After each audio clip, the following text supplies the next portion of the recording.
आजची आपली चर्चा एका अशा विषयावर आहे जो स्पर्धा परीक्षांच्या विशेषतः UPSC आणि MPSC अभ्यासकांसाठी जणू एक खजिनाच आहे. हो, आणि फक्त अभ्यासासाठीच नाही, तर ज्यांना निसर्गाच्या गुंतागुंतीच्या विश्वाबद्दल जाणून घ्यायची उत्सुकता असते त्यांच्यासाठी हे सत्र खूप रंजक ठरणार आहे. नक्कीच. तर आज आपण निलगिरी बायोस्फिअर रिझर्व्ह म्हणजेच निलगिरी जीवावरण राखीव क्षेत्राच्या अगदी मुळाशी जाणार आहोत. युनेस्कोचे संदर्भ असतील किंवा जॉग्रफी अँड यू सारखी मासिके आणि भौगोलिक नोंदी अशा अनेक अधिकृत स्रोतांतून आपण ही माहिती गोळा केली आहे. आणि आपण फक्त आकडेवारी नाही वाचणार आहोत. त्यामागचं विज्ञान काय आहे, तिथे घडणाऱ्या नैसर्गिक घडामोडी कशा चालतात हे आपण उलगडणार आहोत. बरोबर. चला तर मग हे समजून घेऊया. आता निलगिरी या शब्दाचा अर्थ होतो निळे पर्वत. असं म्हणतात की तिथे कुरिंजी नावाची एक विशिष्ट फुलझाडाची प्रजाती आहे. हो, जिला दर 12 वर्षांनी एकदाच फुले येतात. अगदी तेच. आणि जेव्हा ती फुलतात तेव्हा संपूर्ण डोंगर रांगा निळ्याशार फुलांच्या चादरीने झाकून जातात. त्यावरूनच याला निलगिरी हे नाव पडलं. ही कल्पनाच किती सुंदर आहे ना. खरंच, ती दृश्य अगदी डोळ्यांचे पारणे फेडणारी असतात. पण या निळ्या पर्वतांचं महत्त्व फक्त त्यांच्या दिसण्यात नाहीये, त्यांच्या अस्तित्वात आहे. भारताच्या पर्यावरण संवर्धनाच्या इतिहासात या क्षेत्राला एक ऐतिहासिक स्थान आहे. म्हणजे 1986 मध्ये भारत सरकारने देशातलं पहिलं बायोस्फिअर रिझर्व्ह म्हणून याची स्थापना केली, तीच ना? अगदी बरोबर.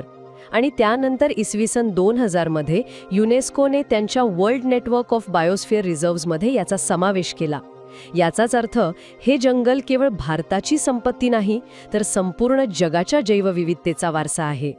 थांबा, इथे मला एक मूलभूत गोष्ट समजून घ्यायची आहे. आपण नेहमी नॅशनल पार्क किंवा वाईल्ड लाईफ सँक्च्युअरी असे शब्द ऐकतो. मग हे बायोस्फिअर रिझर्व्ह नक्की काय असतं? यात नेमका काय फरक आहे? हा खूप महत्त्वाचा आणि पायाभूत प्रश्न आहे. नॅशनल पार्क किंवा अभयारण्य हे प्रामुख्याने वन्यजीवांच्या संरक्षणासाठी बनवलेले असतात. तिथे मानवी हस्तक्षेपाला खूप कडक बंदी असते. पण बायोस्फिअर रिझर्व्ह ही संकल्पना थोडी व्यापक आहे. म्हणजे तिथे माणसांना जाण्याची परवानगी असते? तसं नाही. हा फक्त प्राण्यांना कोंडून ठेवणारा पिंजरा नाहीये. ही एक जिवंत प्रयोगशाळा आहे. याचे प्रामुख्याने 3 भाग असतात. सर्वात आतला भाग असतो कोर झोन, जिथे पूर्णपणे निसर्गाचे राज्य असते. मानवाला तिथे जाण्यास सक्त मनाई असते. अच्छा, म्हणजे तो भाग पूर्णपणे संरक्षित असतो? हो. त्याच्या बाहेर असतो बफर झोन, जिथे थोड्याफार प्रमाणात संशोधन, शिक्षण आणि पर्यटन चालते. आणि सर्वात बाहेर असतो ट्रान्झिशन झोन, जिथे स्थानिक लोक, विशेषतः आदिवासी आणि निसर्ग हे एकमेकांच्या साथीने राहतात, पर्यावरणाला हानी न पोचवता. थोडक्यात सांगायचं तर माणूस आणि निसर्ग एकत्र कसे राहू शकतात याचं हे एक उत्तम मॉडेल आहे. अगदी बरोबर. हे खरोखरच एक प्रगल्भ पाऊल आहे. आता याच्या व्याप्तीबद्दल बोलायचं झालं तर मी वाचत होतो की हे भारतातील सर्वात मोठं संरक्षित वनक्षेत्र आहे. याचा एकूण विस्तार तब्बल 5520 चौरस किलोमीटर इतका आहे. हो, आणि हा आकडा खूप मोठा आहे. हो ना. आता 5520 चौरस किलोमीटर म्हणजे नक्की किती याचा अंदाज यावा म्हणून आपण एक तुलना करूया. पुणे किंवा मुंबईसारख्या शहरांचं क्षेत्रफळ साधारण 400 ते 500 चौरस किलोमीटरच्या आसपास असते. बापरे, म्हणजे असे 10-12 जिल्हे एकत्र केले तेवढं मोठं हे एकटं जंगल आहे. हो, आणि विशेष म्हणजे हे फक्त एका राज्याच्या मालकीचं नाही. तमिळनाडू, केरळ आणि कर्नाटक या 3 राज्यांच्या सीमांवर हे पसरलेले आहे. आणि हीच त्याची सर्वात मोठी ताकद आहे. जर आपण एका मोठ्या नकाशावर याचं स्थान पाहिलं तर आपल्या लक्षात येईल की हे क्षेत्र मलबार रेन फॉरेस्ट म्हणजेच मलबार पर्जन्यवनाच्या जैवभौगोलिक प्रदेशात येतं. पश्चिम घाटाचाच भाग आहे ना हा? हो, पश्चिम घाटाचा हा एक अत्यंत महत्त्वाचा निलगिरी सब क्लस्टर आहे. 2012 मध्ये युनेस्कोने संपूर्ण पश्चिम घाटाला जे जागतिक वारसा स्थळ म्हणून घोषित केलं, त्याचा हा गाभा आहे. इथे राज्यांच्या सीमा फक्त कागदावर आहेत. निसर्गाला त्या सीमा समजत नाहीत. म्हणजे तमिळनाडूतील मुदुमलाई, केरळमधील वायनाड आणि सायलेंट व्हॅली आणि कर्नाटकातील बांदीपूर, नागरहोळे आणि मुकुर्ती ही सर्व राष्ट्रीय उद्याने आणि अभयारण्य एकमेकांना लागून आहेत. ते एक सलग जंगल आहे. हे सलग असणं किती गरजेचं आहे, कारण प्राण्यांना इथून पुढे केरळ सुरू झालं हे सांगणारे बोर्ड नसतात जंगलात. नक्कीच नसतात. आणि म्हणूनच हा एक कंटिन्युअस कॉरिडॉर किंवा सलग पट्टा म्हणून काम करतो. जेव्हा आपण आशियाई हत्तींचा किंवा वाघांचा विचार करतो तेव्हा त्यांना एका जागी थांबून चालत नाही. त्यांना अन्न आणि पाण्यासाठी शेकडो किलोमीटरचा प्रवास करावा लागतो. वन्यजीव संघर्ष सुरू होतो. निलगिरी बायोस्फिअर रिझर्व्हमुळे या प्राण्यांना 3 राज्यांमध्ये मुक्तपणे संचार करण्यासाठी एक मोठा आणि सुरक्षित मार्ग मिळतो. हे ऐकायला खूपच थक्क करणार आहे. पण आता आपण या जंगलाच्या एका अशा घटकाकडे वळूया ज्याच्यावर संपूर्ण दक्षिण भारताचं जीवन अवलंबून आहे.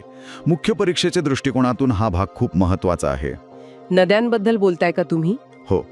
दक्षिण भारताची जीवनदायिनी असणारी कावेरी नदी, जी शेती आणि पिण्याच्या पाण्याचा मुख्य आधार आहे, तिच्या अनेक महत्त्वाच्या उपनद्या याच निलगिरीच्या जंगलातून उगम पावतात. भवानी, मोयार आणि काबिनी ही त्या नद्या आहेत. आणि याशिवाय पश्चिमेकडे वाहणाऱ्या चालियार आणि पूनमपुझा नद्याही इथूनच उगम पावतात. पण माझा प्रश्न असा आहे की एवढ्या उंचावर, या पर्वतांवर असं काय आहे जे या नद्यांना वर्षभर जिवंत ठेवतं? याच प्रश्नात इथल्या निसर्गाचं सर्वात मोठं रहस्य दडलं आहे. या नद्यांना पाणी कुठून मिळतं याचं उत्तर आहे तिथली शोला जंगले आणि विस्तीर्ण गवताळ प्रदेश. शोला म्हणजे नक्की काय? शोला हा शब्द तमिळ भाषेतील चोलाई या शब्दावरून आला आहे, ज्याचा अर्थ होतो गर्द जंगल. ही परिसंस्था जगाच्या पाठीवर अतिशय दुर्मिळ मानली जाते. उंचावर असलेल्या पर्वतांच्या दऱ्यांमध्ये ही खुरटी पण अत्यंत दाट जंगले असतात आणि 2 दऱ्यांच्या मधील टेकड्यांवर उंच गवत असतं. अच्छा. ही पूर्ण परिसंस्था एका प्रचंड मोठ्या स्पंजप्रमाणे काम करते. स्पंज म्हणजे ते पाणी शोषून घेतात का? हे कसं घडतं? हो, ते अक्षरशः स्पंज सारखंच काम करतात. जेव्हा इथे पावसाळ्यात मुसळधार पाऊस पडतो तेव्हा हे उंच गवत आणि शोला जंगलांच्या जमिनीवर साचलेला पालापाचोळा आणि शेवाळाचा जाड थर ते पाणी थेट वाहून जाऊ देत नाही. जमिनीची धूप न होता हे पाणी जमिनीत खोलवर झिरपते. म्हणजे झाडांची मुळं ते पाणी धरून ठेवतात. अगदी बरोबर.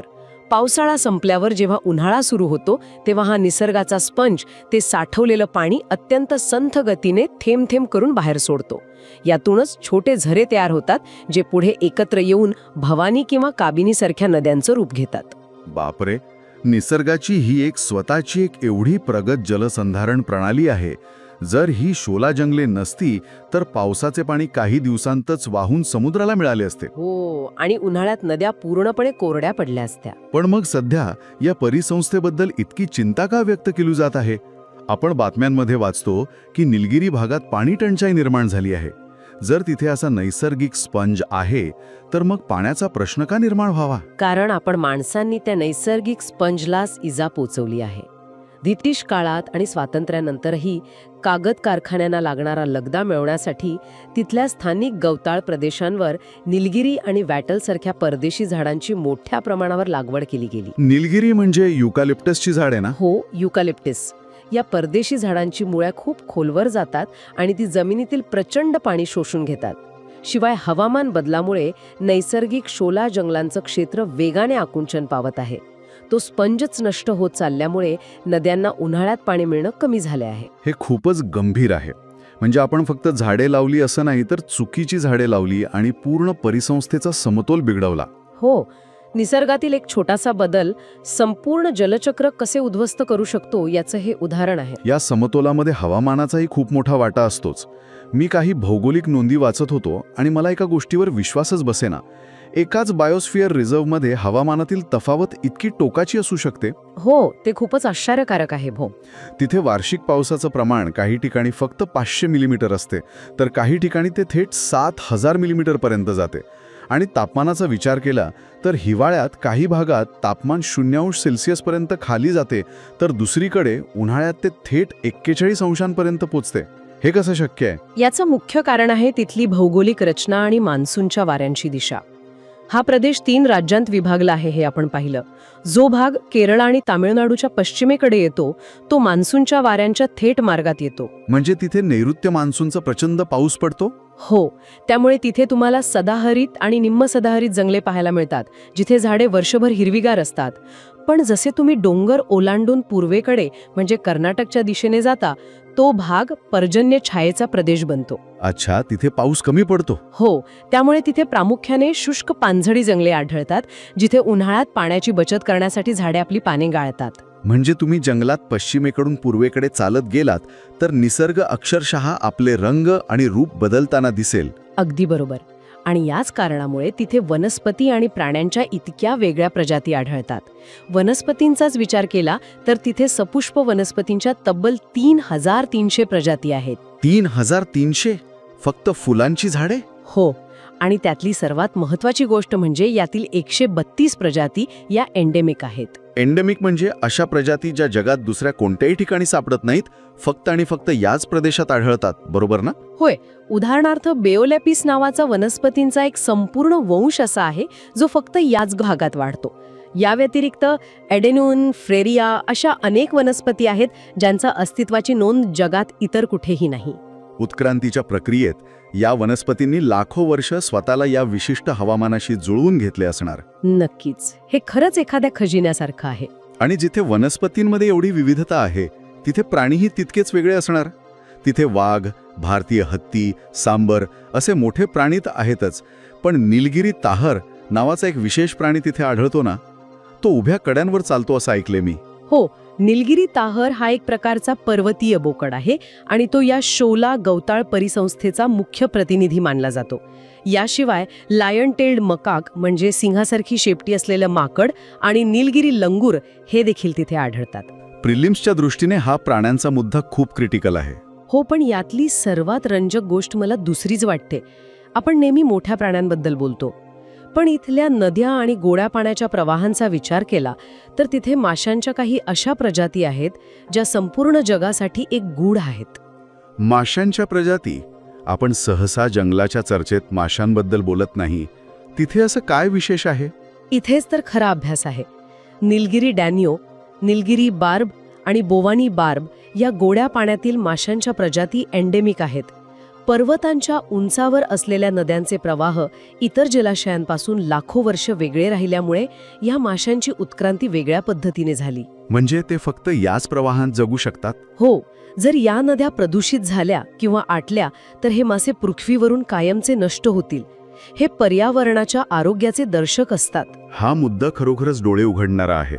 आपण आतापर्यंत जंगल, प्राणी आणि नद्यांबद्दल खूप सविस्तर बोललो, पण मला एका अत्यंत महत्त्वाच्या पैलूकडे लक्ष वेधायचंय. हे जंगल फक्त वाघ आणि हत्तींचं घर नाहीये. मानवी वस्तीबद्दल म्हणताय तुम्ही? हो, मानवी इतिहासाचा एक खूप जुना भाग इथे जोडलेला आहे. हे बायोस्फिअर रिझर्व्ह अनेक प्राचीन आदिवासी जमातींचे मूळ घर आहे. टोडा, कोटा, इरुला, कुरुंबा, पनिया अशा अनेक जमाती तिथे शतकानुशतके राहत आल्या आहेत. हो, आणि त्यांची स्वतःची एक वेगळी संस्कृती आहे. मला प्रश्न पडतो की एवढ्या घनदाट जंगलात वन्य प्राण्यांच्या सोबत हे लोक कसे काय तग धरून राहिले असतील? कारण ते जंगलाशी संघर्ष करत नाहीत, ते जंगलाचाच एक भाग बनून राहतात. आता टोडा जमातीचा विचार करा.